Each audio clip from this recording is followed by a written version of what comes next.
మొన్న మేము దేవాదుల ప్రాజెక్టు చూడడానికి వచ్చినప్పుడు దేవన్నపేట పంప్ హౌస్ లో ఒక్క మోటార్ కూడా నడవడం లేదని ఫిజికల్ గా మేము వెళ్లి ప్రభుత్వం మీద ఒత్తిడి పెంచే ప్రయత్నం చేశాము. అదేవిధంగా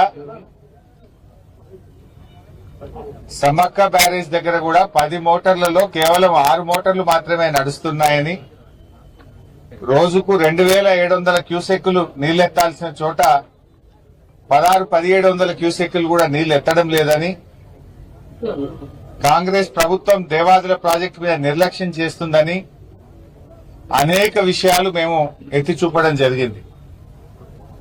అయితే తెల్లారి ముఖ్యమంత్రి గారు వచ్చి రివ్యూ చేయడం, అన్ని మోటార్లు నడపాలని చెప్పి ఆదేశించడం, అంటే కనీసం ప్రభుత్వం నిద్రలేచింది.